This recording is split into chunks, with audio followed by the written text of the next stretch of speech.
नमस्कार, आप सभी का स्वागत है आपके अपने यूट्यूब चैनल एक्सेस एकेडमी पर। दोस्तों, आज की इस वीडियो में 12,460 शिक्षक भर्ती में स्कूल आवंटन और सुप्रीम कोर्ट सुनवाई से जुड़ी हुई बड़ी अपडेट के साथ साथ उत्तर प्रदेश पुलिस कांस्टेबल री एग्जाम को लेकर के बड़ी अपडेट निकलकर सामने आ रही है, जिसको आप सभी के साथ इस वीडियो के माध्यम से डिस्कस करने वाले हैं। आप सभी से निवेदन है, वीडियो को बिना स्किप किए हुए अंत तक देखें, जिससे वीडियो में शेयर की गई सारी जानकारी को आप आसानी से समझ सकें। तो आइए साथियों, शुरू करते हैं आज का ये वीडियो। सबसे पहले बात कर लेते हैं उत्तर प्रदेश पुलिस कांस्टेबल री एग्जाम को लेकर के आ रही बड़ी अपडेट के बारे में। दोस्तों, जैसा कि आप सभी लोग जानते हैं, उत्तर प्रदेश पुलिस कांस्टेबल भर्ती परीक्षा का आयोजन किया गया था। पेपर लीक के कारण भर्ती परीक्षा को निरस्त कर दिया गया था। अब आप सभी को बता दें, पेपर री एग्जाम को लेकर के सेंटर बनाए जाने संबंधी प्रक्रिया जो है वो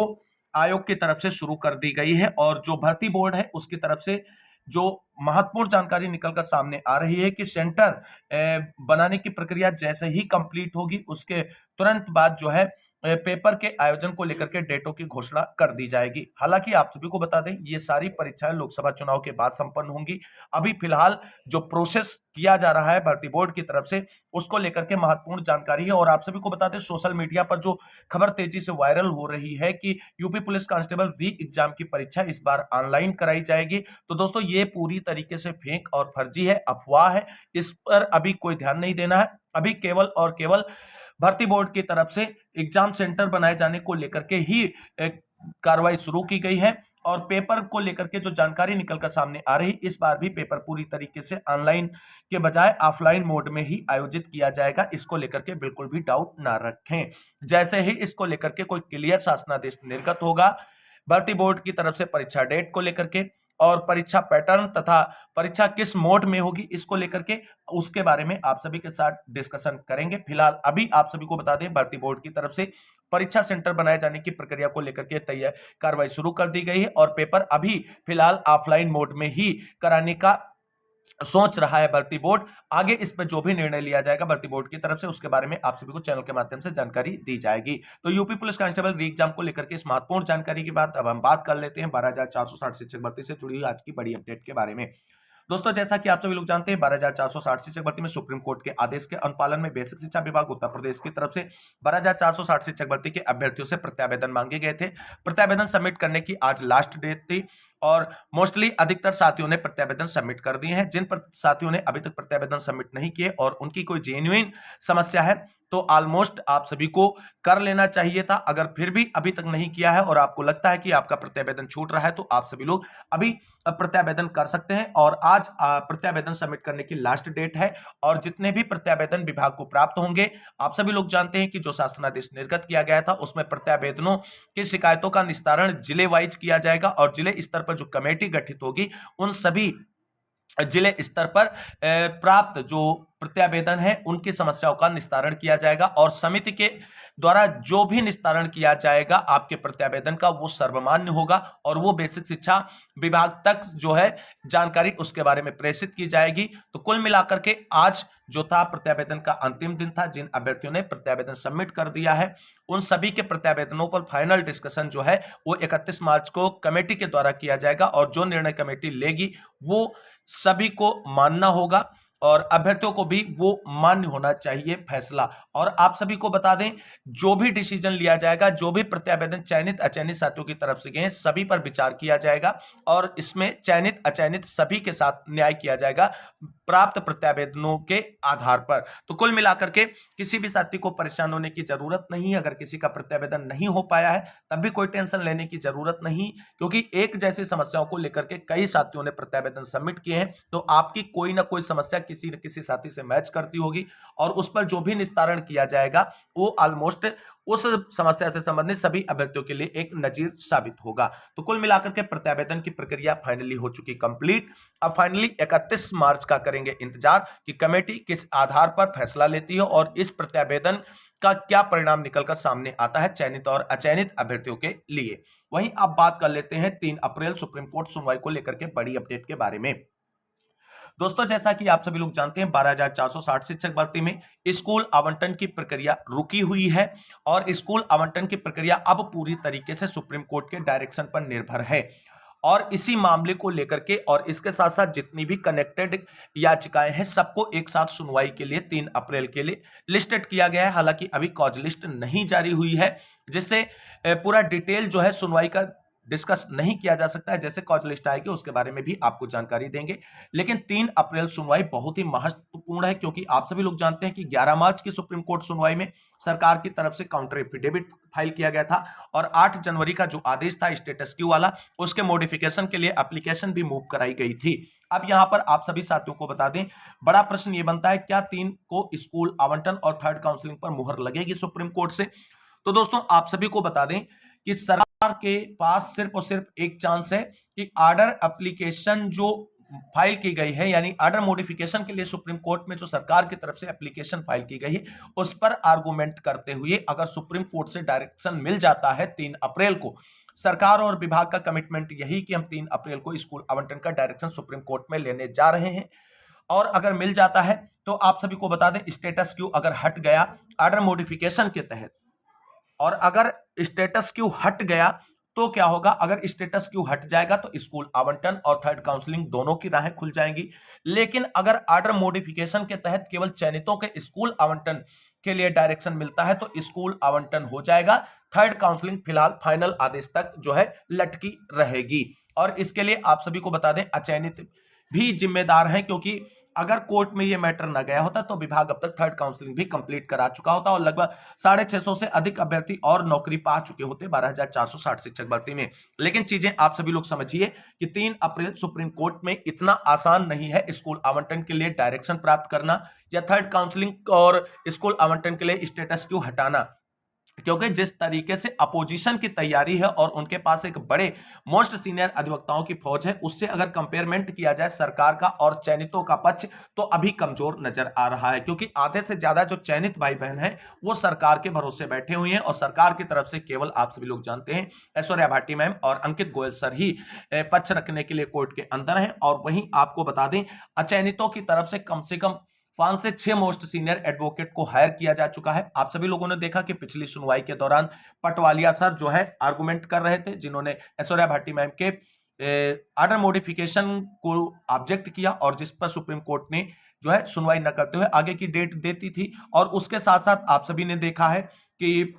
आभा शर्मा मैम को अचयनितों की तरफ से फुल पैड कर लिया गया है। जी सुब्रमण्यम को भी जो है सुप्रीम कोर्ट में अपना पक्ष रखने के लिए अचयनितों की तरफ से हायर कर लिया गया है। तो ये 3 कंफर्म है उनकी तरफ से मोस्ट सीनियर अधिवक्ता। और इसके साथ साथ जो जानकारी और निकलकर सामने आ रही, कई अन्य बड़े अधिवक्ताओं के नाम निकलकर सामने आ रहे हैं जिनको अचयनितों की तरफ से हायर कर लिया गया है 3 अप्रैल सुप्रीम कोर्ट सुनवाई की लिए। लेकिन वहीं आप सभी को बता दें चयनितों की तरफ से सबसे बड़ी कमी जो है एकजुटता का अभाव, इसके कारणवश आप सभी को बता दें अभी तक एक भी मोस्ट सीनियर अधिवक्ता हायर नहीं किया जा सका है। वहीं आप सभी को बता दें सबसे बड़ी एक और प्रॉब्लम है कि 10 टीमें जो बनी हुई हैं, अगर चयनित 10 टीमों को सहयोग करेंगे तो किसी भी टीम के पास इतना पर्याप्त अमाउंट नहीं हो पाएगा कि वो 2 से 3 मोस्ट सीनियर अधिवक्ताओं को हायर कर सके, क्योंकि मोस्ट सीनियर अधिवक्ताओं की फीस अधिक होती है और उनको हायर करने के लिए एक बड़े अमाउंट की जरूरत होती है। 10 टीमों में अगर सहयोग चयनितों का बट गया तो ऐसे में आप सभी को बता दें किसी भी टीम की तरफ से 1 से 2 मोस्ट सीनियर अधिवक्ता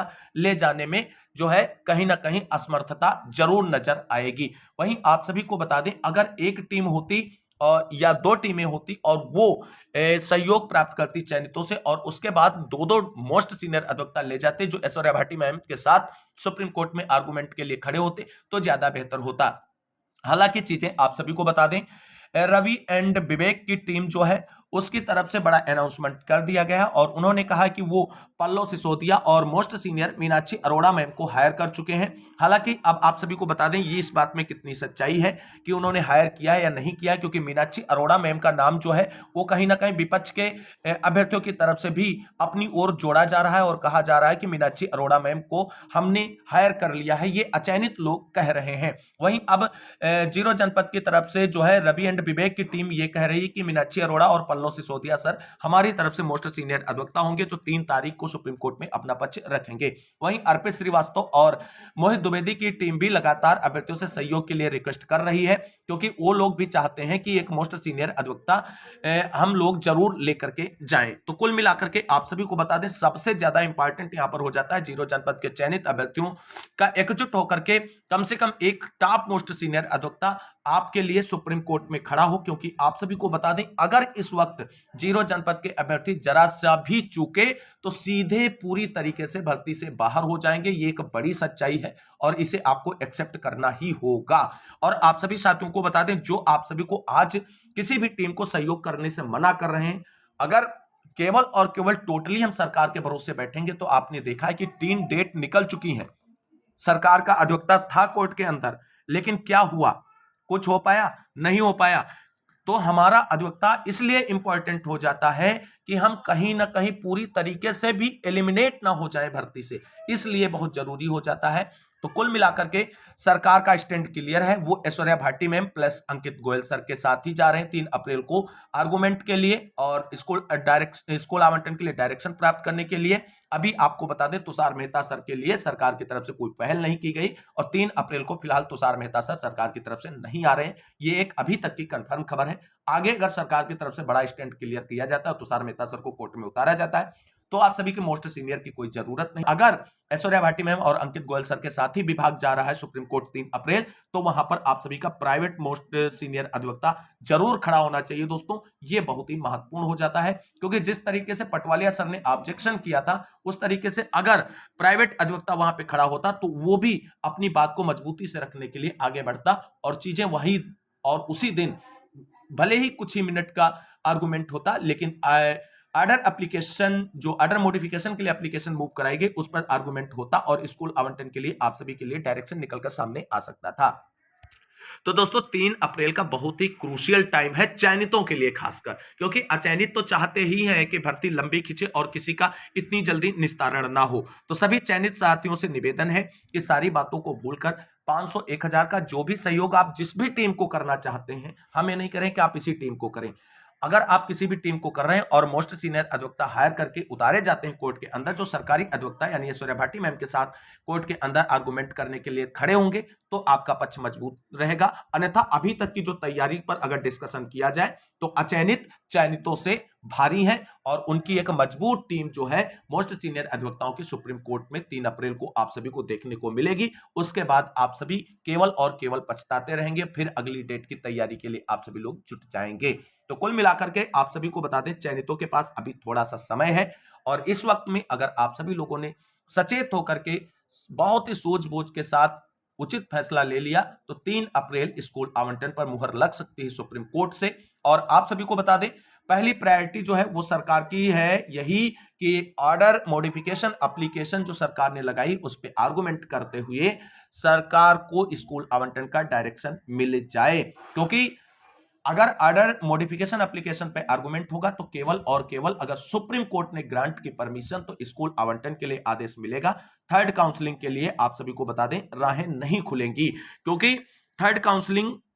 तभी ओपन हो सकती है जब स्टेटस क्यों रिमूव किया जाए और उसके लिए डायरेक्शन सुप्रीम कोर्ट से मिले। तो पहली प्रायोरिटी सरकार की स्कूल आवंटन है। अब देखना यह है कि चयनित किस तरीके से अपनी तैयारी के साथ जाते हैं, क्योंकि जो सहयोग किया जा रहा है अभ्यर्थियों की तरफ से उसमें अभी आधे से ज्यादा अभ्यर्थी ऐसे हैं जो सहयोग करने के पक्ष में नहीं है, केवल और केवल सरकार के भरोसे 3 अप्रैल सुप्रीम कोर्ट जा रहे हैं। तो सरकार के भरोसे आप जा रहे हैं तो आपका स्कूल आवंटन भगवान भरोसे ही है, यह भी आप कंफर्म मानकर चलिए। कुल मिलाकर के 10 टीमों से बेहतर है कि सभी लोग एकजुट हो जाएं और जो भी कलेक्शन आए एक साथ मिल करके सुप्रीम कोर्ट के अंदर मजबूत 2 से 3 मोस्ट सीनियर अधिवक्ताओं को उतारें और चीजों को शार्ट आउट कराने का प्रयास करें, भर्ती को लंबा ना खींचे, क्योंकि अभ्यर्थी ऑलरेडी 7 वर्षों से परेशान है और अब ज्यादा समय जो है उनको परेशान नहीं रहना चाहिए और समाधान इस भर्ती का निकलना चाहिए। दोस्तों, हम यही चाहते हैं कि किसी भी तरीके से आप सभी का स्कूल आवंटन हो और 3 अप्रैल सुप्रीम कोर्ट से स्कूल आवंटन के लिए डायरेक्शन मिले।